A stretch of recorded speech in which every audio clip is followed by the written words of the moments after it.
নদীর ওপর ভেসে থাকা একটা ছোট্ট গ্রাম এবং যতদূর চোখ যায় সবুজে ঘেরা বিস্তৃত ফাঁকা বালুর মাঠ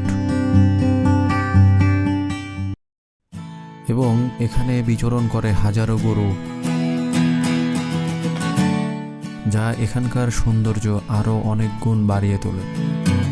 সো আজ কথা বলছি বর্তমানে হাইপে থাকা এবং রাজশাহীর বুকে ভেসে থাকা এমন একটা গ্রাম নিয়ে,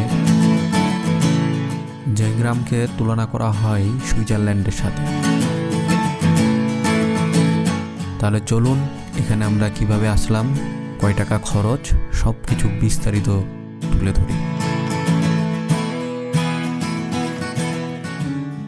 তো সবার প্রথমে আসতে হবে এই রূপচাঁদের মোড়। রাজশাহীর যে কোনো প্রান্ত থেকে আসতে হলে শুরুতেই আসতে হবে মিজানের মোড়, এবং মিজানের মোড়ে আসার কিছু দূর সামনেই এই রূপচাঁদের মোড়ের অবস্থান। দেন এখান থেকে আমাদেরকে হালকা ট্রেকিং করে প্রায় 3 মিনিটের ট্রেকিং করে যেতে হবে ডগারঘাট। তবে আপনাদের বলে রাখি, সাহেববাজার থেকে এইখানে আসতে খরচ হবে মাত্র 20 টাকা অটো ভাড়া, এবং যারা তালাইমারি থেকে আসবেন তাদের খরচ হবে 10 টাকা। যে কোনো অটোলাকে বললেই আপনাদেরকে এই রূপচাঁদের মোড়ে নামাই দিবে। এখান থেকে মাত্র 2 থেকে 3 মিনিট হাঁটলেই চলে যাবেন। সামনে যেটা ওইটা ডগারঘাট, ডগারঘাট চলে আসছি এবং এখান থেকে আমাদেরকে নৌকা নিয়ে ওই পারে যাইতে হবে। ডগারঘাট থেকে আমরা নৌকা নিই, এবং বলে রাখি নৌকাতে পার পারসন মাত্র 50 টাকাতে ওই পারে নিয়ে যাবে, এবং ওই পারে সুন্দর একটা সময় কাটানোর পর পুনরায় আবার এ পারে নিয়ে আসবে। তো এই আপ ডাউনের ভাড়া মাত্র 50 টাকা। আমরা তো নৌকাতে উঠে পড়েছি। এখন আমাদের নৌকা সুইজারল্যান্ডের উদ্দেশ্যে যাত্রা শুরু করবে।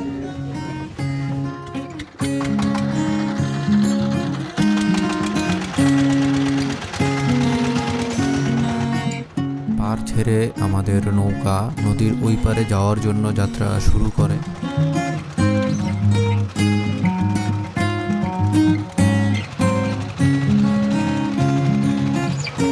প্রকৃতির অপার সৌন্দর্য এবং মায়াবী রূপ দেখতে দেখতে আমাদের এই নৌ জার্নিটা শুরু হয়। আপনারাও সেই অসীম সুন্দর প্রাকৃতিক ভিউগুলো উপভোগ করুন।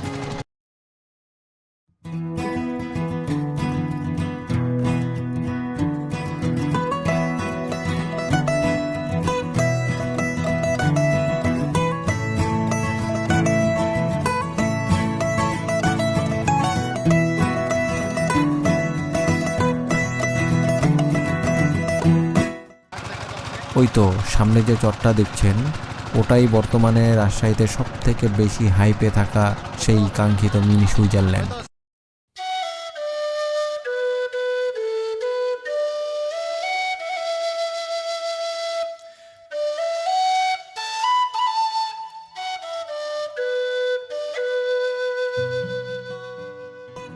অপার সৌন্দর্যে ঘেরা মিডিল চরে আমরা চলে আসছি। ঘাটে নৌকা থেকে নেমেই চোখে বাঁধে দিগন্ত বিস্তৃত খোলা মাঠ। সে মাঠ পেরিয়েই শেষের দিকে আছে একটা কাঁচা রাস্তা। এই মিডিল চরের মাঝে একটা রাস্তা আছে, এখানে লোকাল মানুষজন যাওয়া আসা করার জন্য এত সুন্দর রাস্তা। এই রাস্তার আশেপাশে মানুষ বসবাস করে, বাট ওই সামনের ওটা পুরোটাই মাঠ। আর এই রাস্তার দুই পাশেই এখানকার মানুষের বসবাস। আমরা এই মিডিল চরের একটা দোকানে বসে রেস্ট করছি। এখানে দোকান পাকান খুব কম, তো একটা সিম্পল একটা দোকানে। এখানকার মানুষ অনেক পরিশ্রমী, তারা অনেক পরিশ্রম করে।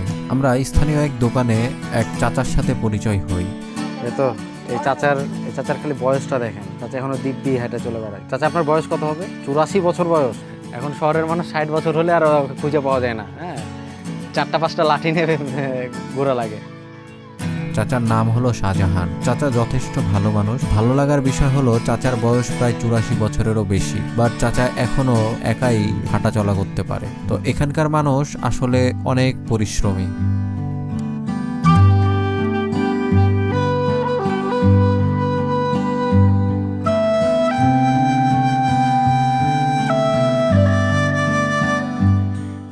চরে নাকি প্রায় 250 মানুষ বসবাস করে। তো এটা 250 মানুষের চর। আর গরু আছে চাচা কতগুলা আনুমানিক? তাহলে তো আপনারা তো আমাদের থেকে অনেক বড় লোক। তো এখানে এক একজনের 100-150 টাকা করে গরু। এই মিডিল চরে প্রায় 250-রও বেশি মানুষের বসবাস এবং পরিবার হিসাব করলে প্রায় 50-টিরও বেশি পরিবার এখানে বসবাস করে।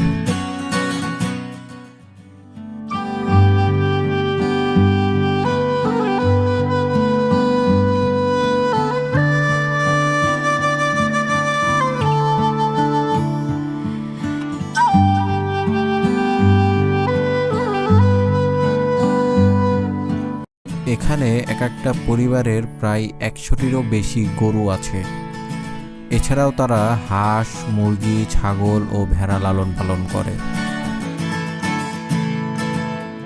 প্রত্যেক বাসাতে এরকম ছোটোখাটো গাছপালা আছে। আর এই তো তাদের খামার, এটা খামার। এরকম প্রতিটা বাড়িতে খামার আছে এবং প্রতিটা এখানে যারা বসবাস করে 30টা-40টা করে গরু তারা লালন পালন করে। এখানকার মানুষের মেন উপার্জন হলো কৃষি ও খামার। এবং তারা নিজস্ব খাবার, এই তো যে দেখছেন প্রত্যেকটা বাড়িতে খড়, এরকম খড়ের পোয়াল আছে, আমরা খড়ের পোয়ালই বলি। তো প্রত্যেকটা বাড়িতে এরকম খড়ের পোয়াল আছে, পোয়াল থেকে তারা গরুকে খাওয়ায়। এখানে প্রতিটা বাড়ি যেন এক একটা খামার। এছাড়াও এখানকার পরিবেশ এবং বাড়িঘর দেখলে মনে হবে যেন 90 দশকের কোনো বাংলাদেশে আমরা চলে আসছি। আসলেই বাংলাদেশ অনেক সুন্দর এরকম। এবং তাদের গরুগুলা উন্মুক্ত, মানে পুরো চরে তারা তাদের গরুগুলা ঘুরে বেড়ায়।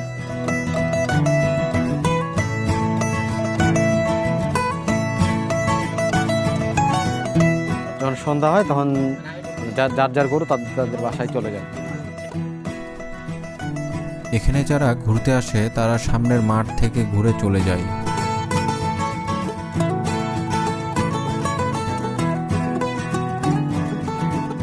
কিন্তু এখানে গ্রামের মধ্যেও যে অনেক সৌন্দর্য লুকিয়ে আছে সেটা অনেকেই দেখে না।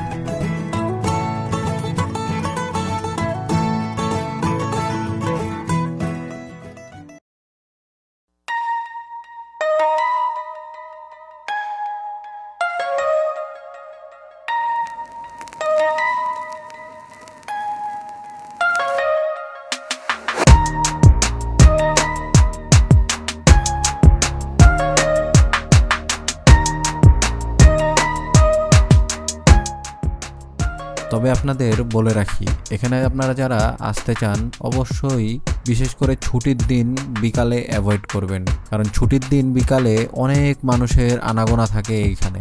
সো আপনারা যারা আসতে চান নর্মাল দিন অথবা ছুটির দিন হলেও সকাল সকাল আসার চেষ্টা করবেন। এখানে সকাল 6টা থেকে সন্ধ্যা 7টা পর্যন্ত নৌকা চলাচল করে। সো আপনারা সকালে আসলে বেশ কিছু টাইম কাটিয়ে এখান থেকে যেতে পারবেন, কেননা জায়গাটা অনেক বড়। সো সময় নিয়ে আসলে অনেক ভালোভাবে জায়গাটা উপভোগ করতে পারবেন।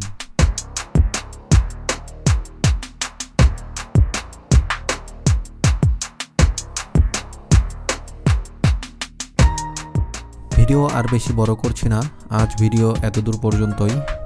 সো যারা এখনও চ্যানেলটা সাবস্ক্রাইব করেননি প্লিজ সাবস্ক্রাইব করে দেবেন। সো দেখা হবে অন্য কোনো জায়গায় অন্য কোনো ভিডিওতে। ততদিন পর্যন্ত ভালো থাকেন, সুস্থ থাকেন। আল্লাহ হাফেজ।